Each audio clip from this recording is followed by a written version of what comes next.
Une princesse oubliée. Un petit compagnon trop mignon. Un jeune homme charmant. Un ami et mentor à la ronde panse. Un méchant maléfique et une malédiction. Des chansons, tout le temps. Mais l'amour finira par triompher. Et pourtant, ce n'est pas un Disney. Vous êtes bien dans 12 FPS et aujourd'hui, on va parler d'Anastasia.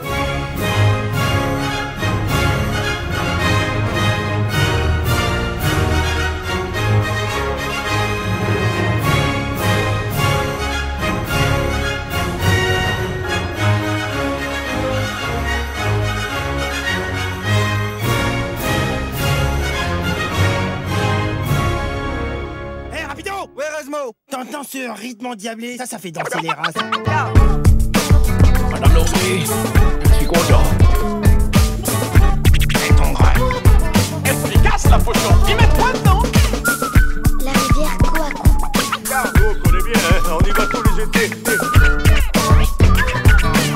Tu voudrais que j'arrête de voler pour faire du lard? Bonjour et bienvenue dans 12 FPS, le podcast qui parle d'animation animée par des animateurs. Et aujourd'hui, vous l'aurez compris, on vous parle d'Anastasia, film d'animation traditionnel sorti en 1997, réalisé par Don Bluth et Gary Goldman pour Fox Animation Studio. Don Bluth, à qui l'on doit Brisby et le secret de Nîmes et Le petit dinosaure et la vallée des merveilles. Au doublage en version française, accrochez-vous à vos micros. Nous avons Céline Monsara, voix de Dory et voix officielle française de Julia Roberts, Emmanuel Curtil qui a doublé Simba et Moïse, Donald Renew, la voix FR officielle de Spider-Man et Petit Pied, Patrick Guillemin, voix FR officielle de Daffy Duck, et bien sûr l'incontournable Richard Darbois qu'on ne présente plus, qui a doublé entre autres le génie d'Aladin Buzz l'éclair dans le rôle de Rasputin. Avec moi aujourd'hui pour parler du film, Robin. Bonjour. Bonjour. Ça va bien? Ça va et toi?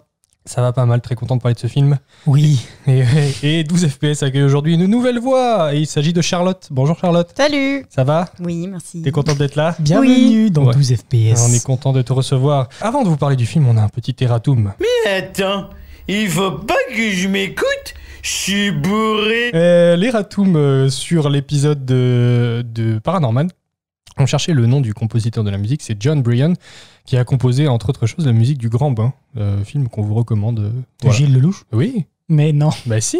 C'est super. C'est trop cool, hein. C'était son premier film d'animation paranormal. Le budget du film est estimé à 60 millions de dollars, ce qui est pas mal pour un film en stop motion, mais c'est un budget assez commun chez Laika. Et le nom Laika vient bien du chien qu'on a envoyé dans l'espace. Oui, mais dans Alors, le c'était pas sur Wikipédia dans le français. Wikipédia FR, il n'y était pas dit. Donc voilà, c'est Charlotte qui va nous résumer le film, comme elle est douelle. T'es prête? C'est Petit parti. bisutage. Alors, Anastasia, c'est l'histoire d'une orpheline qui ne se rappelle pas de sa vie avant ses 8 ans, si je me rappelle bien. Son but, à elle, c'est d'aller à Paris, parce qu'elle sait qu'elle doit aller à Paris, parce qu'il y a quelqu'un de sa famille ou quelque chose qui l'appelle à Paris. Et en gros, elle va tomber sur Dimitri, qui lui recherche la vraie Anastasia pour récupérer le pactole de la grand-mère. Parce qu'il y a une offre, voilà, qui est une offre. Pas mal. Un appel Non, d'offres. ça marche, ça marche. Non, ouais, on précise que ça se passe en Russie. En Russie, Mais bon, je pense que les gens le savent un peu quand même. Le film est quand même assez connu. Tout de suite, votre avis sur le film? Bonjour tout le monde, vous avez aimé le spectacle? Charlotte, du coup, qu'est-ce que t'as pensé du film? Moi, ça a toujours été mon dessin animé préféré, en fait. Waouh. Anastasia. Et du Ouais. coup, le revoir maintenant, ça faisait combien de temps que tu l'avais pas vu? Ouah, ça faisait longtemps et moi j'avais pas réalisé quand j'étais petite qu'il y avait plein de trucs en 3D. Avant de re-regarder le film, Robin m'a dit tu vas voir, il y a plein de trucs en 3D. Ouais, c'était à l'époque des mélanges 3D, 2D un peu. Et j'étais un Ouais. peu genre outrée. Ouais. Non mais en vrai c'était un de mes préférés parce que justement c'était pas le Disney classique de la princesse, la pauvre princesse qui a besoin de quelqu'un. C'était, Parce que c'est pas Ouais. un Disney. Bah, ça C'est ça. ressemble quand même vachement à un Ouais, Disney. on reviendra là-dessus. Ouais, ouais.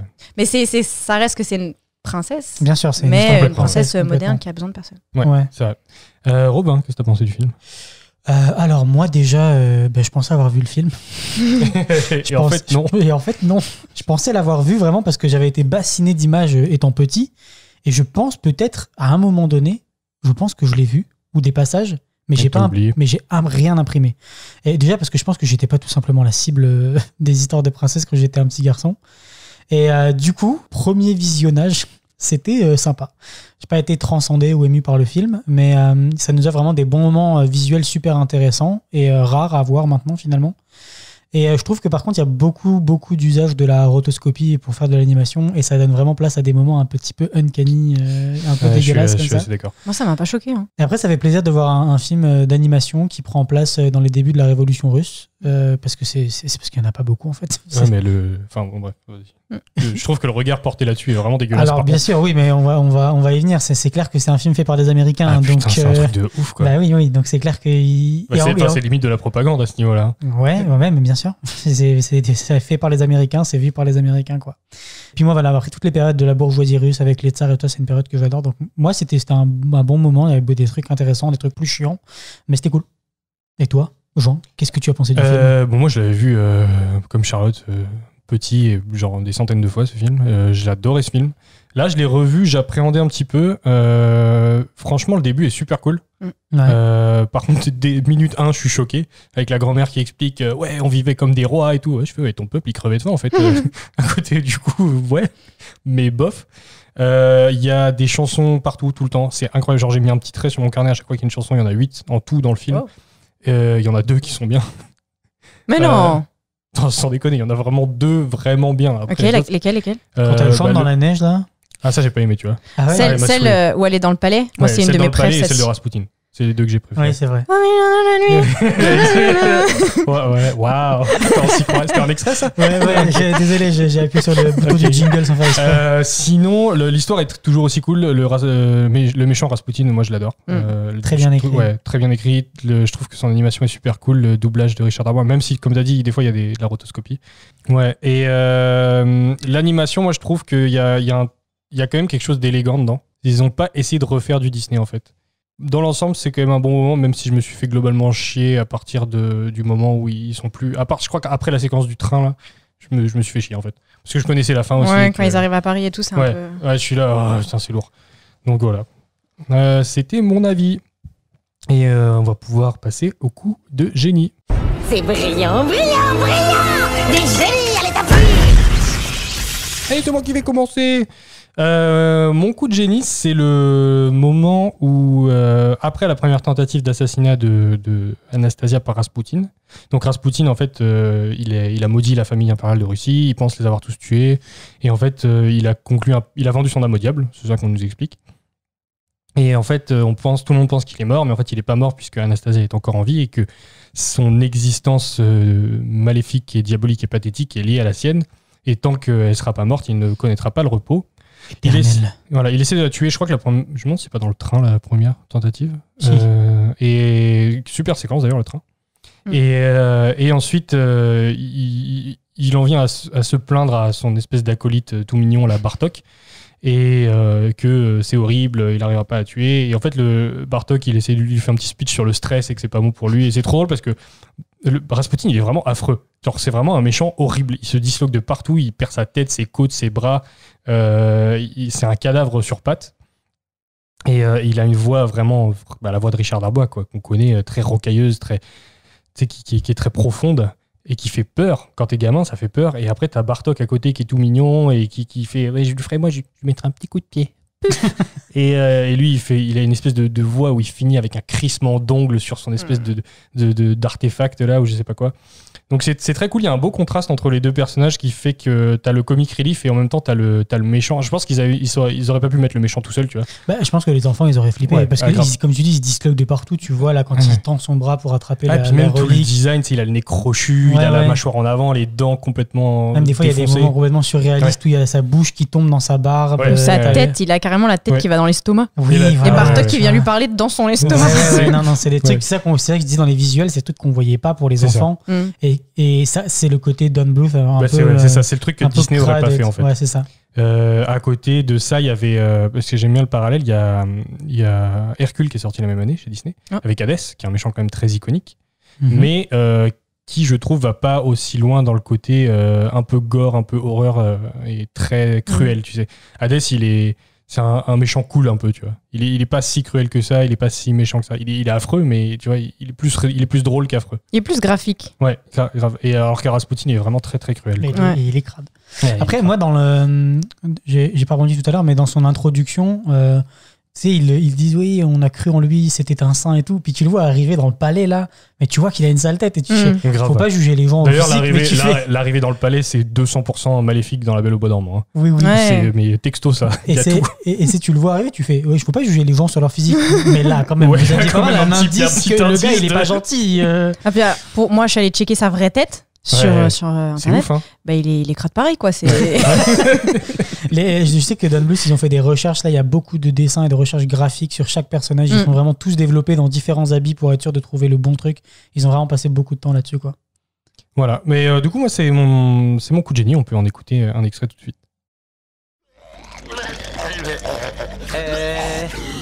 Waouh! Tâchez de vous calmer. Non, sans rien, monsieur. Vous avez intérêt à surveiller votre tension. Mon neveu Izzy, c'est comme ça qu'il a cassé sa pipe, en buvant un coup. Le stress, c'est vraiment mortel. Et il était végétarien, jamais de viande. Il suçait même pas le sang. Il a fallu qu'elle le ressape. Oh, non, c'est vrai, c'est plutôt contrariant. Ce reliquaire est complètement hors d'usage.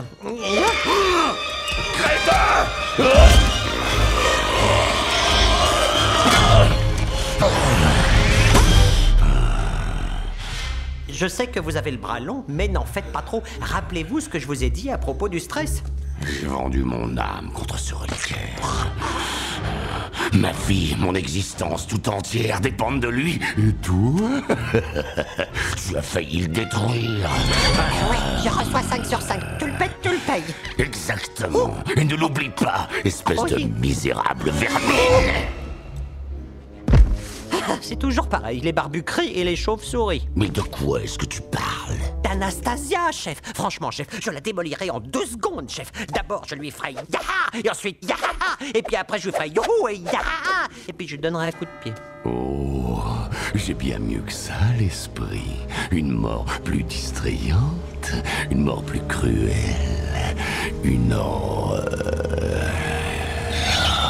Ah, j'espère que ça vous a fait plaisir le petit crissement d'ongle là. C'était bien crade, C'est ouais. dégueulasse.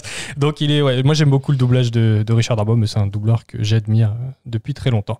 Robin, ton coup de génie. Mon coup de génie à moi, c'est un petit peu vers la fin du milieu du film. Ça veut rien dire. c'est La fin du c'est milieu. Ok. c'est quand ils arrivent à Paris. Ouais. Et en fait, il y a une grande chanson sur Paris c'est beau, Paris c'est la ville de l'amour, blabla, blabla. Et là, en fait, ça nous donne l'occasion d'arriver dans une scène qui est complètement surréaliste, je dirais même impressionniste, puisqu'il plonge directement dans des tableaux de peinture. Et tout le décor, en fait, il est peint comme les tableaux impressionnistes. Et tout se passe là-dedans et il continue à chanter, en fait. Et j'ai pris cette séquence-là. À la base, je voulais prendre la séquence du train dont tu parlais tout à l'heure, qui était vraiment très trop chouette. bien. C'est là où il y a beaucoup de 3D notamment. Ouais, c'est ça. Mais qui était vraiment trop bien parce que j'ai fait, ok, l'action elle est vraiment bien gérée et tout ça. Mais je trouvais que cette séquence avec les trucs impressionnistes, ça véhicule vraiment ce que je disais sur les visuels du film, tout au long du film. Il y avait une séquence où quand elle revient dans le palais qui est abandonné, ils sortent des tableaux, même avec Rasputin, là, quand il active son espèce de relique, il y a une sorte de spirale verte qui monte. Enfin, c'est vraiment des visuels vraiment trop trop beaux et qu'on s'attendrait pas à voir dans un film de princesse, et c'est super bienvenu en fait. Et voilà, donc en fait moi j'ai vraiment pris ça parce que c'est vraiment un échantillon de tous les extraits, et qu'en plus c'est une chanson, et quand je l'ai vu j'ai fait ils ont pas à rougir de ce que Disney faisait à l'époque en fait, parce qu'ils font aussi bien en fait. Donc voilà, c'était mon extrait, et je peux vous le faire écouter maintenant. Paris, tu nous ouvres ton cœur. Et si tu vois rouge, viens donc au moulin. Moi j'en choisis un et je lui dis rouge. Au lieu de chanter frou-frou, danse le cancan. Le cancan c'est cancan. Tout le temps, quand t'es fou. Allez les enfants, ne soyez pas débiles.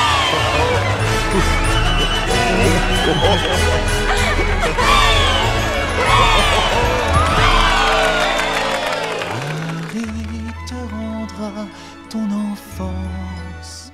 Et merci pour cet extrait. On parlait un peu de Sophie, là, le personnage, je crois qu'il s'appelle comme ça. Hein, de C'est Madame Sophie. ouais, C'est Madame- l'assistante de la grand-mère, en fait. L'assistante de la grand-mère, c'est Sophie, ouais. Et elle a une doubleuse différente pour sa voie parler et sa voix chanter.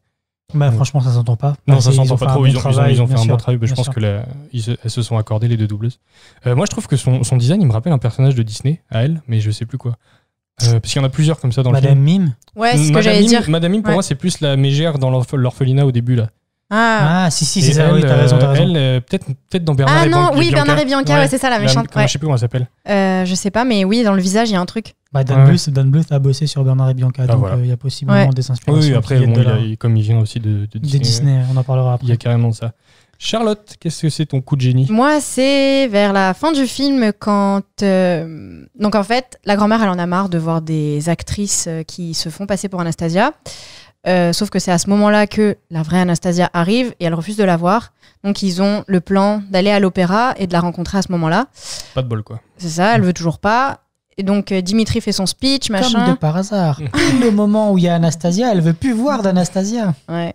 Et Dimitri, qui a compris que Anastasia était la vraie Anastasia, raconte à la grand-mère, en gros, que c'est la vraie parce qu'il sait, parce que lui, il était là. Et donc, c'est le moment où la grand-mère va voir Anastasia. Et moi, j'ai choisi ce moment parce que, même en l'ayant regardé encore là, cette semaine, j'ai pleuré, en fait. J'ai eu la larme à l'œil parce que je trouve que c'est super bien amené. C'est genre, Anastasia, en fait, c'est comme si elle l'avait toujours su. Elle avait toujours connu son histoire et là, juste le parfum, ça ravive sa mémoire et en fait, elle raconte tout comme si ça s'était passé il y a 5 minutes et comme si elle le racontait à sa grand-mère. Et je trouve que c'est super touchant. Ouais, c'est vrai, il y a le côté mémoire olfactive, là. C'est parce Ouais. qu'elle se rappelle parce qu'elle sent un parfum. Et c'est un peu comme si elle avait eu c'est le trauma qui lui a causé une Elle a un amnésie, en fait. flashback, Ouais. ouais. Et puis là, elle a un flashback et je trouve que il y a le moment, donc la grand-mère, elle voit le collier, elle sait très bien que le collier va ouvrir la boîte à musique et dans l'animation des yeux de la grand-mère, tu vois les espèces de larmes. Et moi, c'est ça qui m'a fait pleurer en fait parce que je trouve que l'émotion est vachement bien retranscrite. Ouais, c'est des moments où ils sont vraiment bien. Et c'est con parce que les actings dans le film, en général, je les trouve pas ouf. Mais ce moment-là est vraiment bien fait. Bah, il est bien senti et c'est vraiment aussi, comme tu disais, la mémoire olfactive, c'est vraiment le dernier recours en fait. Ouais. C'est parce qu'elle part, elle fait écouter, moi j'en ai marre de voir les actrices, c'est ciao. Et elle commence à partir et c'est vraiment Anastasia qui fait attends, je viens de sentir un truc. Elle fait oui, c'est de l'amande poivrée. Et puis Mais attends, t'as pété? elle lui raconte toute l'anecdote. Puis elle se tourne, en plus, elle lui court pas après, donc ça prouve bien qu'elle en a pas après son argent. Elle se tourne et elle repart vraiment ça. dans son souvenir. Et là, la grand-mère, elle se tourne, elle se dit ah, mais en fait, c'est elle, je vois bien qu'elle est pas là pour C'est l'argent ça, c'est et que- elle connecte. Et c'est ça qui est beau, en fait. Physiquement, dans sa pose, c'est ça exactement, elle est de dos. Et c'est que là, quand il se retourne, c'est trop beau. C'est trop Par beau. contre, quand Ouais. Dimitri il prend pas l'argent, j'étais là, mais qu'est-ce que tu fais? Si tu prouves rien en fait, en prenant pas l'argent, tu prends l'argent et prouves après les trucs. Comme ça, au moins t'es riche, quoi. Ouais, mais il fallait l'humilité. Quoi. Ouais, Il ouais, fallait Ah ouais, la forme attends, d'humilité. Tu rigoles ou quoi? Ça, c'est bien parce que t'es un mec, parce que moi, tu vois, je me mets à la place d'Anastasia et je me dis il a pas pris l'argent, elle est vraiment amoureux de moi. Attends, regarde. Maintenant, la grand-mère, elle te fait voilà 1 million d'euros, tu prends ou pas? Bah non, en fait, la technique, c'est t'épouses l'héritière. Ah putain. Et là, t'as encore plus d'argent. Regarde comment il a fait Flynn Rider. Il a épousé Réponse. Et voilà. il est tranquille. Et voilà. Ça a pris. C'est vrai que Réponse, elle pété de thunes en fait. Bah ouais. Vous réfléchissez pas, les mecs. Attends, j'ai pas vu plus loin que l'argent, elle a déjà un plan et tout. Faut penser sur l'avenir. Voilà, elle a 10 ans de planification. La maison dans le Luberon, elle est déjà achetée en fait. Putain, c'est clair. Comme ça, tu payes pas les taxes en plus. Bon, Ok. bah alors on écoute ça. Ouais, vas-y, c'est parti. Je veux seulement découvrir qui je suis. Je veux savoir si je fais partie d'une famille. Votre famille? Vous êtes une grande actrice. Peut-être la meilleure, mais ça ne prend plus. Menthe poivrée? Une huile pour mes mains. Oui. J'en ai renversé un flacon. Notre tapis était inondé et il a senti la menthe pendant plusieurs mois.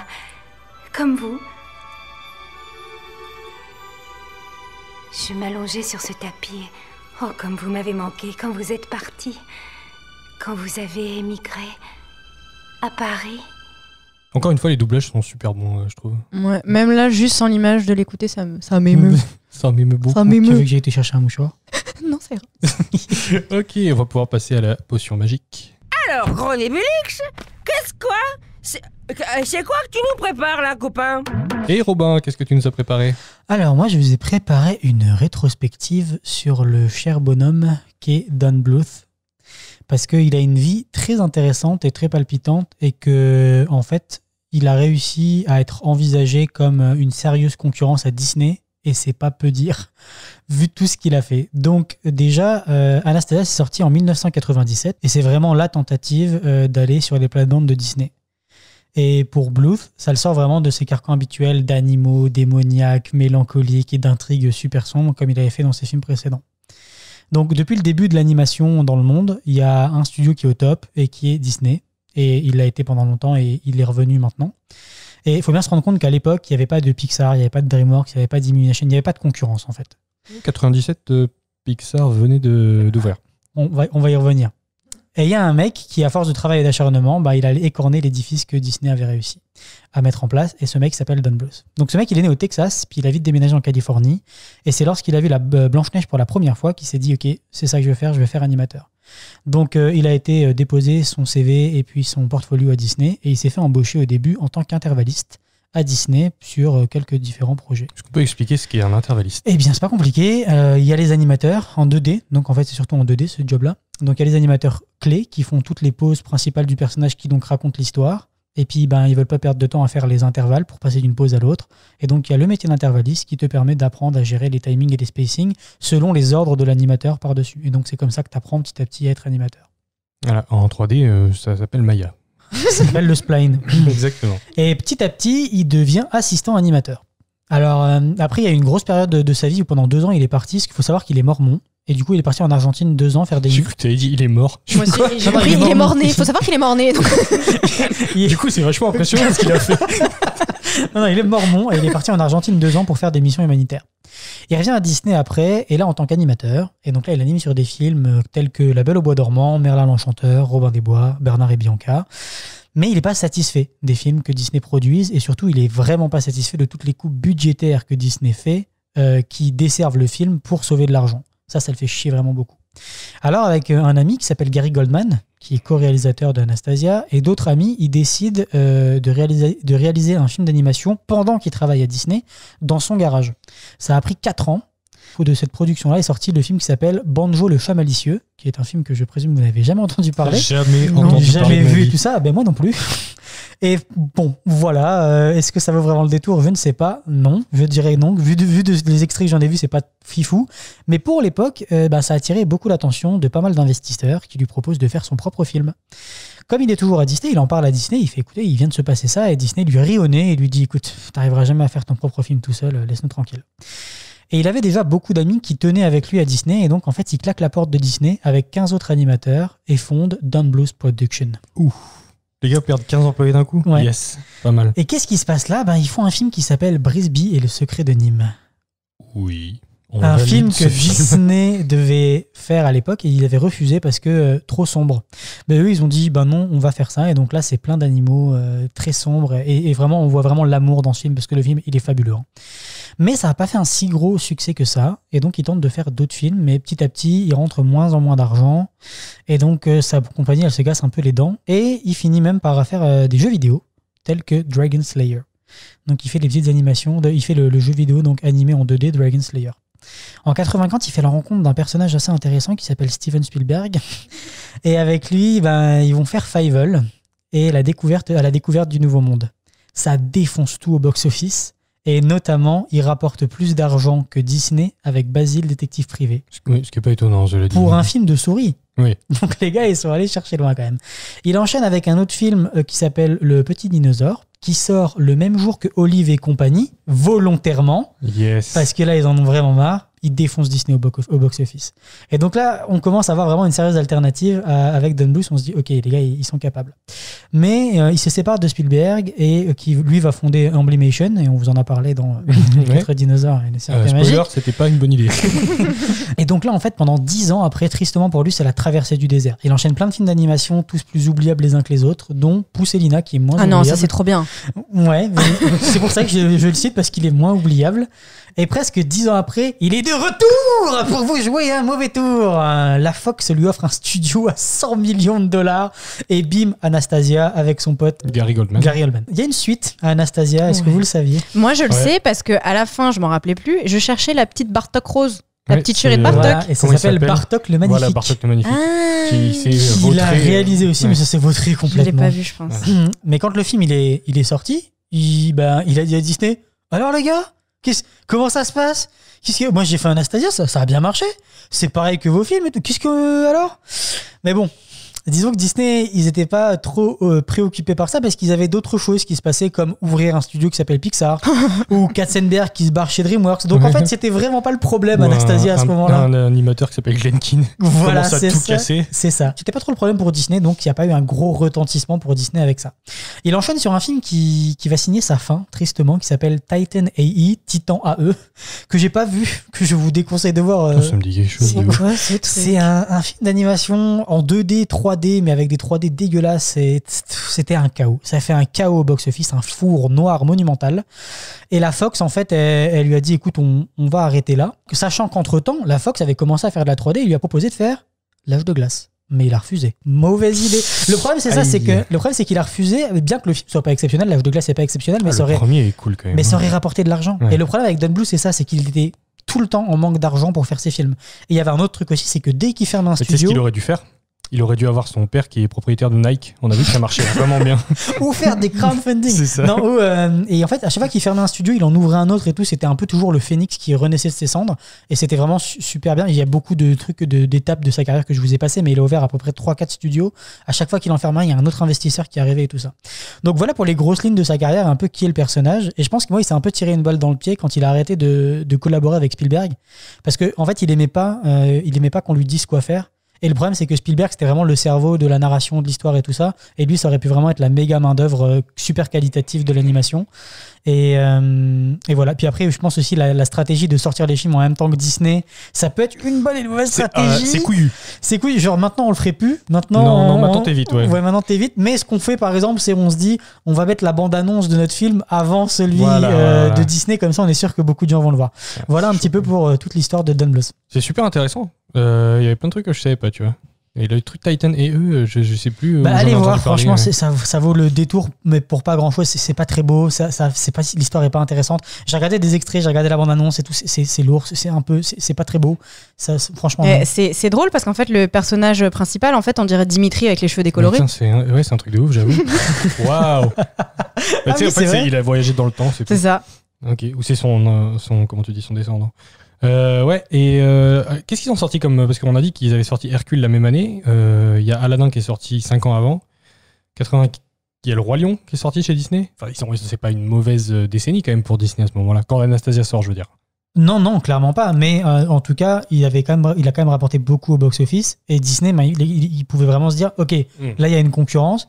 Mais ça n'a pas continué. Il y a eu Anastasia, puis il n'y a plus rien eu après. Après, ils ont sorti La Petite Sirène, je crois, en plus. Ouais, c'est ça. Donc, là, après, voilà, Glen Keane est arrivé. Je crois qu'ils ont enchaîné avec La Petite Sirène, Pocahontas et Tarzan. Peut-être pas dans cet ordre-là, mais quelque chose comme ça à cette époque-là. Ouais, ça m'étonne pas. Oui. Ok, merci pour cette potion magique, Robin. Charlotte, qu'est-ce que tu nous as préparé? Oui, c'est ton tour. Ouais. Alors moi, c'est le point culture. J'étais curieuse de savoir sur quoi ils se sont basés en fait historiquement. Qu'est-ce qui était vrai, qu'est-ce qui était faux et ce dont ils se sont servis pour faire leur histoire. Donc, petit point historique. Anastasia, c'est la 4e fille du tsar Nicolas II et d'Alexandra Fyodorovna. Donc, Russe LV2. Fyodorovna. Alors, ça va être très résumé. En gros, lors de la Première Guerre mondiale, il y a un peu la révolution russe aussi en Russie en 1917. En 17, ouais. Et la famille Romanov est placée sous protection parce qu'en fait, elle a perdu le soutien du peuple russe. Ils en ont ras-le-bol. Comme dit la grand-mère, ils en ont bien profité. Du coup, le peuple n'est pas content. Donc voilà, ils sont placés au début sous protection. Et en fin de compte, ils sont incarcérés au palais Ipatiev et surveillés par la Tchéka. Donc en fait, la Tchéka, c'est la police politique.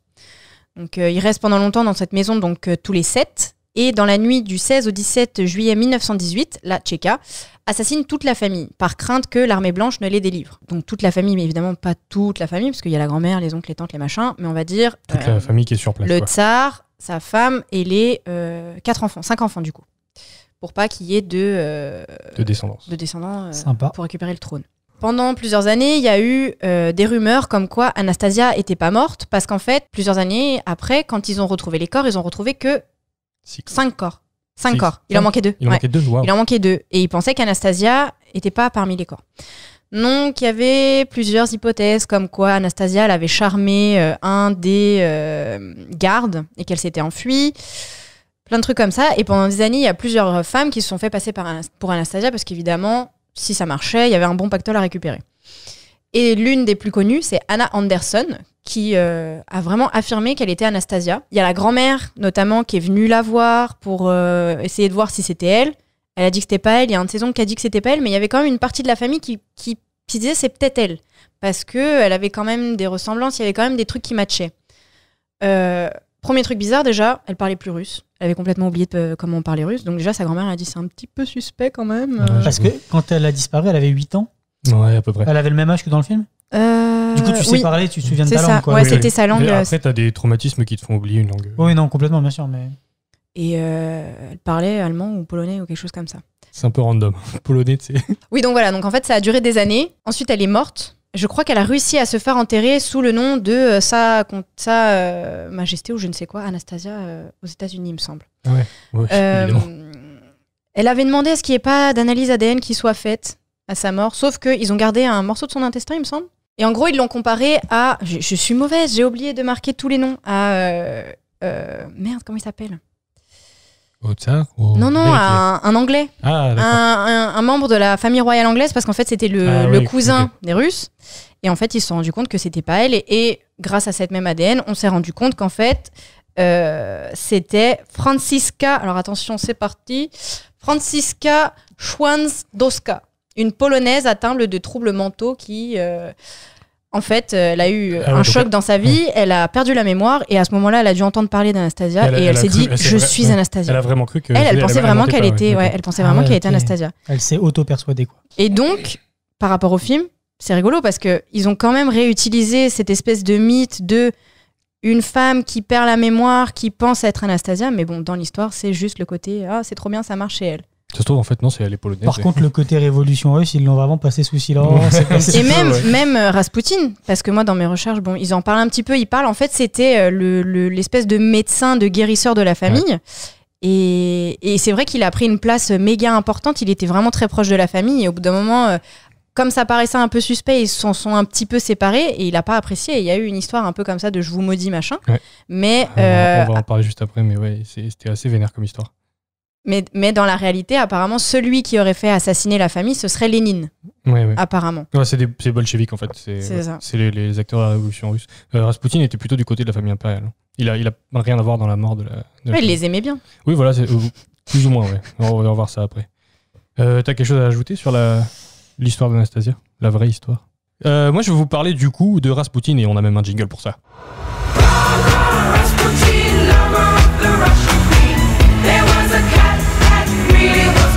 Yes, c'est bon. J'ai demandé spécifiquement ce jingle, je suis extrêmement content. Alors, Raspoutine, l'homme, la légende, le mythe. Je vais vous parler un peu de qui c'était, qui on pense que c'était. C'est un personnage qui est vraiment mythique, que ce soit en Russie, mais dans le monde entier, et qui a été mystifié par le cinéma, notamment le film Anastasia. Par Bonhomme aussi. Oui, par Bonhomme aussi. Et on les remercie. Grigori Efimovitch Raspoutine, né, on présume qu'il est né le 10 janvier 1869. On n'est pas vraiment sûr. Il est né en Sibérie, d'une famille d'agriculteurs. Première légende d'agriculture, une famille d'agriculture. Il est né dans un champ. Le mec est né dans un chou, en fait. Il fait partie des... Oui. C'est pas comme ça qu'on fait les bébés. Dans un chou. Il fait partie des cucurbitacées dans sa famille. Oui, d'ailleurs, la Raspoutine est une cucurbitacée. Je vais enchaîner. Il fait partie de la race des Poutines. C'est une courge québécoise. En fait, il est québécois. Putain, la vache. Donc, il est né en Sibérie. Déjà, la première légende. Le jour de sa naissance, il y aurait un météore qui traverse le ciel, annonçant la venue d'un personnage exceptionnel. Ça, c'est la première. Déjà, le gars naît. Boum, un mythe. Ça a été filmé par une dashcam. Exactement.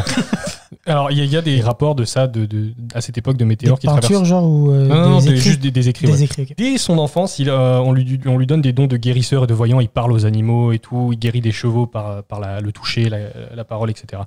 Quand il est un peu plus vieux, il a des nombreux frères et sœurs qui, la plupart, meurent très jeunes, en fait. La Sibérie, c'est un peu hardcore. Surtout à cette époque-là. Quand il est un peu plus âgé, avec son frère aîné, il fait une chute dans une rivière glacée en jouant. Ils attrapent tous les deux la pneumonie. Son frère en meurt. Lui survit. Donc ça augmente encore son aura Il est mystique. costaud, hein. Il est très costaud. Mais alors, c'est sa mort dans le film, en fait. Il tombe Oui. dans le truc de glace. Exactement. Ça, Et c'est alors, tu vrai. vas voir Ouais, alors, putain. tu vas voir que ça, il est vraiment mort aussi comme ça, en fait. Ah, ok. Ah, Et ça, ouais. c'est quand il était jeune. Donc, ça augmente son mythe, et lui, ça lui donne une aura religieuse, et du coup, il commence à croire lui-même qu'il est un peu un envoyé de Dieu. D'accord ? C'est un peu le Jeanne d'Arc russe, quoi. Complètement. Mais tu crois pas si bien dire, parce que du coup, il a la pneumonie quand même. Il commence à entendre des voix, il a des apparitions, et il voit la Vierge. Vraiment, littéralement. Du coup, qu'est-ce qu'il va faire ? Il va faire beaucoup de voyages religieux, partout un peu dans la Russie qui est orthodoxe. Notamment dans ces voyages, on suppose, et c'est pas vraiment vérifié, mais qui fait la rencontre d'une secte qui s'appelle les Clistes, qui sont des orthodoxes hardcore. On parle de flagellation, d'orgie, de flagellation, enfin vraiment des trucs Les chauds. kystes ou Les les clistes. Les clistes, pas les kystes. Mais peut-être que les clistes sont des kystes, avec toutes ces flagellations. En 1903, il va à Saint-Pétersbourg, il prédit la naissance d'un héritier mâle pour le trône, qui n'y en avait pas encore, d'accord ? En 1904, naissance d'un petit tsarevitch, donc le fils du tsar, Alexis, qui naît hémophile. Donc l'hémophilie, c'est quand votre La sang peur ne... du sang. Ouais, non, Coagule pas. non, c'est quand ton sang ne coagule pas. C'est quoi la peur du sang? C'est hémophobe. Ok, c'est ça. Et l'hémophilie, ton sang ne coagule pas. Du coup, gros problème. Si tu te coupes, t'es dans la merde. Si tu fais un bleu, ça peut faire une hémorragie interne. Vraiment ouais. la merde. Pas de bol.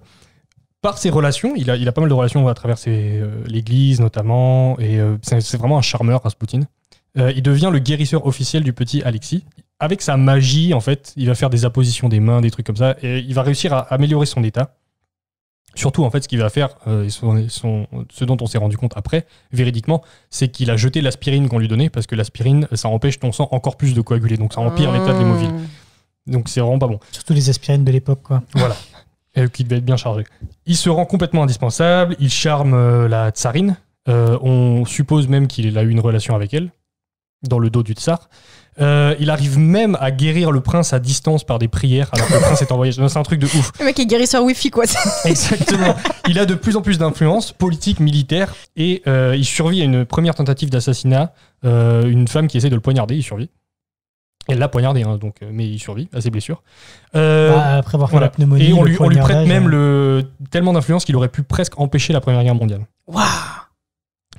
Toujours est-il que la Première Guerre mondiale a lieu et que ça commence à être la merde pour lui. Il aurait pu. Il aurait pu. Il commence, et en fait, il a trop d'influence et ça lui monte à la tête. Il y a des rumeurs de débauche qui en viennent à lui, qui aurait un appétit sexuel absolument débordant, qui en viendrait à violer des nonnes et des choses comme ça. Vraiment. Ah, ça va loin. Hein. Ah, non, ça va très très loin.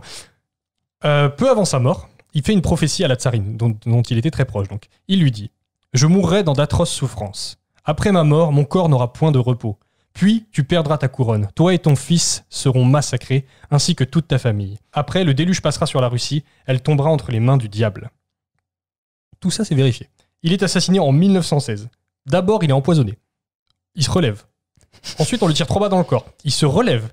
Et ensuite, on lui tire une balle dans la tête et on le balance dans une rivière glacée. Il se relève. Ah, Il se relève. Et non, il se relève pas. Cette fois-ci, il est bien mort. il fait bouillir l'eau, quoi. Il y a une autopsie. Première autopsie qui est réalisée par un médecin de la famille impériale qui montre qu'il a de l'eau dans les poumons. Et ça voudrait dire qu'en fait, il s'est noyé. Il est pas mort de la barre dans la tête. Putain. D'accord ? Mais non. Machine. Je vous jure. Là, il y a une deuxième autopsie plus tard qui dirait que c'est plutôt un mythe et qu'il est vraiment mort de la balle dans la tête et qu'il a eu de l'eau dans les poumons, on sait pas trop comment, ou que le médecin impérial a menti pour alimenter le mythe. Bah, ça Peu après sa me mort, plus la Le vérité. tsar est obligé d'abdiquer à cause de la révolution bolchevique. Ouais. Sa tombe à Rasputin est profanée, son corps est brûlé et ses cendres éparpillées au vent, donc mon corps n'aura pas de repos. Et ils sont allés chercher son corps dans l'eau quand même. Alors non, il a été enterré après ça. Ils ont cherché son corps dans l'eau, mais il a été enterré. Donc mon corps n'aura pas de repos, c'est un truc qu'on voit dans le film aussi. Bien sûr, ouais. Parce qu'il ne peut pas avoir de repos, il ne meurt pas. Et son corps est profané, il est complètement décharné. Ensuite, la famille impériale, comme tu as dit Charlotte, est massacrée. Et il y a une guerre civile en Russie. Et voilà. Donc il est complètement symbole de chute de l'Empire et de débauche. Il est symbole du diable en fait. Maintenant en Russie, il y a beaucoup de choses de politiciens après qui ont blâmé tous les problèmes de la Russie sur l'esprit de Raspoutine qui flottait encore au-dessus de la Russie. C'est facile. Hein. Ouais. Si vous voulez, est-ce que vous voulez un petit bonus en plus de ça? Bien sûr. Bonus. On lui prêtait un pénis de 30 cm qui est conservé dans le formol dans un musée à Saint-Pétersbourg. C'est ça en fait qu'il a dans le film, dans sa petite flèche là, c'est la boue qui lui reste et qui va être partout.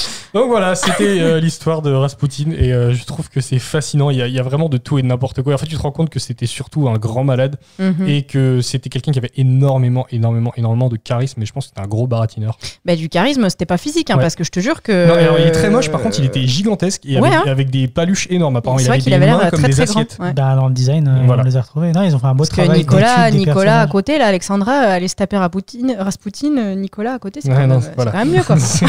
Après, il avait peut-être pas un 30 cm de. Voilà. Bien, eh ben, je pense qu'on va pouvoir terminer là-dessus et on va pouvoir conclure.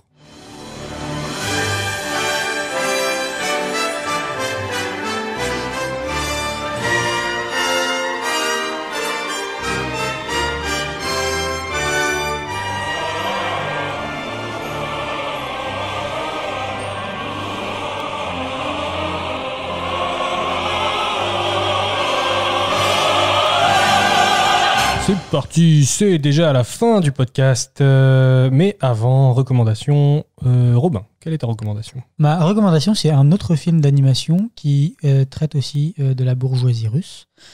Comme je vous disais, il n'y en a pas beaucoup, donc c'est pas très compliqué comme recommandation. C'est vrai que c'est quand même un sous-genre assez niche, quoi. Donc mon film, ça s'appelle Tout en haut du monde. C'est un film qui est sorti en 2016 et qui est vraiment magnifique. C'est pas aussi chanteur et pas aussi Disneyphile, Ouais, je c'est dirais. plus sobre. C'est plus sobre et tout, et c'est un très beau film moi, qui m'a beaucoup ému.